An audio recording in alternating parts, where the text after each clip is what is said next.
दिल्ली और पंजाब की सत्ता में विराजमान आम आदमी पार्टी की मुश्किलें इन दिनों बढ़ती जा रही हैं। जहां एक तरफ कथित शराब घोटाले मामले को लेकर आप के कई बड़े नेता जेल की सलाखों के पीछे बंद हैं, वहीं दूसरी तरफ इस मामले की जांच की आंच दिल्ली के सीएम और आप संयोजक अरविंद केजरीवाल पर भी आ गई है। केजरीवाल अपनी पार्टी की साख बचाए रखने के लिए तमाम जद्दोजहद में जुटे हैं। साथ ही क्योंकि लोकसभा चुनाव भी नजदीक आ रहे हैं, इसे लेकर भी केजरीवाल ने चुनावी तैयारियां शुरू कर दी है ताकि वो जनता के बीच विश्वास बरकरार रख सके। और इसी के मद्देनजर आम आदमी पार्टी संयोजक और दिल्ली के मुख्यमंत्री अरविंद केजरीवाल ने शुक्रवार को पार्टी कार्यकर्ताओं के साथ संवाद किया। इस दौरान केजरीवाल ने अपनी पार्टी की तारीफें तो की ही, साथ ही प्रधानमंत्री नरेंद्र मोदी पर भी हमला बोला। उन्होंने केंद्र सरकार पर निशाना साधते हुए कहा कि मुझे जेल भेजने का प्लान बनाया गया है और मुझे कुर्सी का लालच नहीं है। मैं इस्तीफा जूते की नोक पर लेकर चलता हूँ। क्या कुछ कहा उन्होंने, आपको सुनाते हैं। और हमें सत्ता का लालच नहीं है। 49 दिन के बाद इस्तीफा दिया था। कोई अपनी चौकीदार की नौकरी से इस्तीफा नहीं देता। किसी ने मेरे से इस्तीफा मांगा नहीं था 49 दिन के बाद।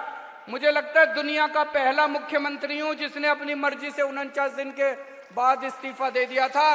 इस्तीफा मैं अपने जूते की नोक पे लेके चलता हूं। मेरे को कोई मुख्यमंत्री की कुर्सी का लालच नहीं है।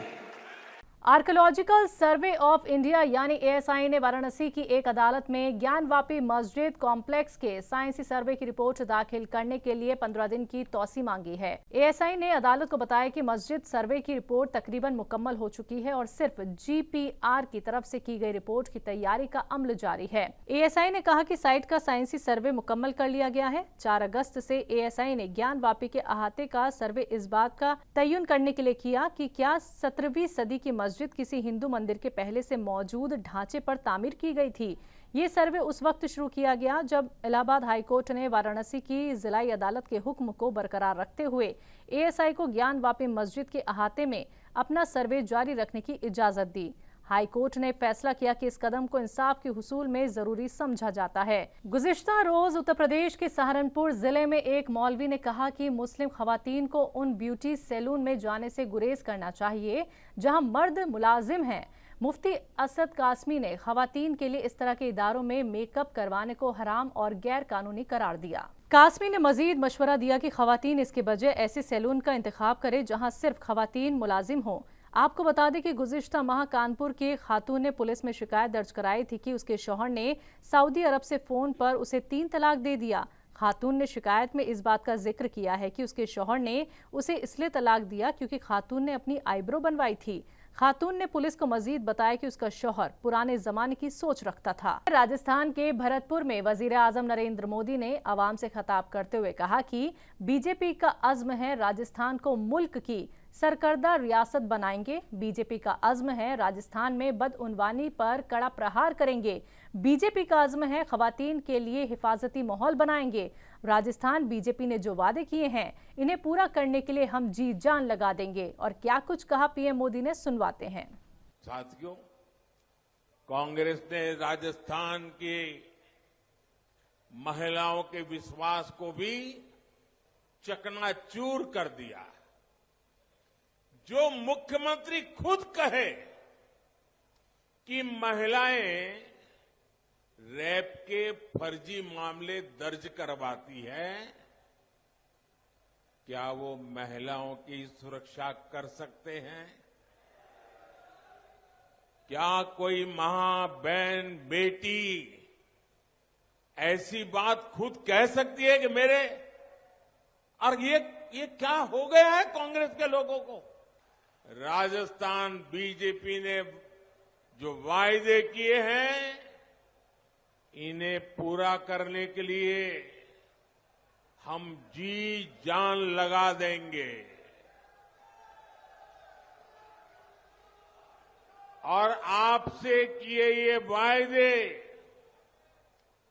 जरूर पूरे होंगे, ये मोदी की भी गारंटी है।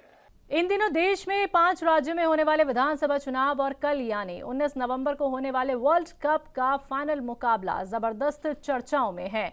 वहीं सबके बीच अब टीम इंडिया की प्रैक्टिस जर्सी के रंग पर भी सवाल उठने लगे हैं। जी हां, अब ये सवाल किसी और ने नहीं बल्कि खुद पश्चिम बंगाल की सीएम ममता बनर्जी ने उठाए हैं। इन दिनों देश में 5 राज्यों में होने वाले विधानसभा चुनाव और कल यानी 19 नवंबर को होने वाला वर्ल्ड कप 2023 का फाइनल मुकाबला जबरदस्त चर्चाओं में है। वहीं इन सब के बीच अब टीम इंडिया की प्रैक्टिस जर्सी के रंग पर भी सवाल उठने लगे हैं। जी हाँ, और ये सवाल किसी और ने नहीं बल्कि खुद पश्चिम बंगाल की सीएम ममता बनर्जी ने उठाए हैं। दरअसल बीते कल यानी शुक्रवार को सीएम ममता ने कोलकाता में एक कार्यक्रम को संबोधित किया और इस दौरान उन्होंने भाजपा पर जमकर निशाना साधा। इतना ही नहीं, इस मौके पर सीएम ममता बनर्जी ने टीम इंडिया की प्रैक्टिस जर्सी को लेकर कहा कि अब सब कुछ भगवा हो गया है, हमें अपने खिलाड़ियों पर गर्व है, वो जरूर विश्व चैंपियन बनेंगे, लेकिन जब वे अभ्यास करते हैं तो उनकी पोशाक भगवा हो गई है। आगे क्या कुछ कहा उन्होंने आपको सुनाते हैं। इलेक्शन का टाइम में दंगा फसाद करने के लिए और हम काम करते हैं और वो लोग एडवर्टाइजमेंट करते हैं।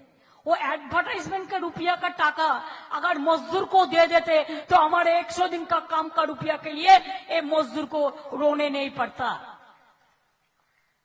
जितना भी रुपया है एडवर्टाइजमेंट सब नाम पे, हम कभी ऐसा नहीं देखा। हमारा पिताजी माताजी का देहांत होने का बाद कभी लोग मेरे को बताया कि आप माताजी का लिए एक इंस्टीट्यूट करें, आपका पिताजी का लिए कुछ करें। मैं बोला वो लोग नहीं चाहते थे, हम भी नहीं चाहते हैं, हम ऐसा नहीं पसंद करते हैं। आम जनता जिसको याद रखेगा वही सबसे बड़ा याद रखेगा। अभी तो सब गरुआ बना दिया। We are proud of our Indian players, and I believe they will be the champion of the World Cup champion. उसको भी और गेरुआ बना दिया। उसको ड्रेस जब प्रैक्टिस करते हैं गेरुआ बना दिया। वो लोग तो लड़के नील पढ़ के पढ़ता है। कभी देखा मेट्रो रेल स्टेशन बनाता है पूरा गेरुआ कलर लगा दिया। राजस्थान के बाड़मेर से उत्तर प्रदेश के मुख्यमंत्री योगी आदित्यनाथ ने जनसभा को संबोधित करते हुए कहा कि प्रधानमंत्री मोदी कहते हैं कि देश के संसाधनों पर पहला अधिकार देश के गरीब, किसान, नौजवान, महिलाओं का है। पीएम मोदी सबके साथ और विकास की बात करते हैं, लेकिन कांग्रेस समस्या देती है। और मोदी जी कहते नहीं, देश के संसाधनों पर पहला अधिकार गरीब का है, किसान का है, नौजवान का है, महिलाओं का है। वे तुष्टीकरण की राजनीति करते हैं। प्रधानमंत्री मोदी जी सबका साथ और सबके विकास की बात करते हैं। कांग्रेस समस्या देती है। मोदी जी के नेतृत्व में नया भारत समाधान निकालता है। उन्होंने आतंकवाद दिया, मोदी जी के नेतृत्व में भारतीय जनता पार्टी सरकार ने आतंकवाद की समस्या का समाधान किया। राजस्थान के सीएम अशोक गहलोत ने मीडिया से मुखातिब होते हुए जमकर बीजेपी पर निशाना साधा और कहा कि बीजेपी की इतनी बुरी स्थिति कभी नहीं हुई, बीजेपी में होमवर्क की कमी है। और आगे क्या कुछ कहना है अशोक गहलोत का, वो भी सुनवाते हैं। स्टेट गवर्नमेंट का पोस्टमार्टम हो, सब बातें उसमें आ जाती है। पोस्टमार्टम करेंगे तो हमारी कमियां भी आएगी, जनता सुनेगी कमियों को, हमारी उपलब्धियों को सुनेगी। उसके बाद जनता फैसला करेगी कि आपको मतलब किस प्रकार से फैसला करना वोट देने के लिए। वोट देने के पहले जनता का अधिकार है, 5 साल की हमारी उपलब्धि है, हमारे कानून पास किए, वो हमारे आगे की गारंटी, उस पर बहस होकर के उसकी आलोचना हो, कमियां बताए, जो करना वो करे, विपक्ष करे।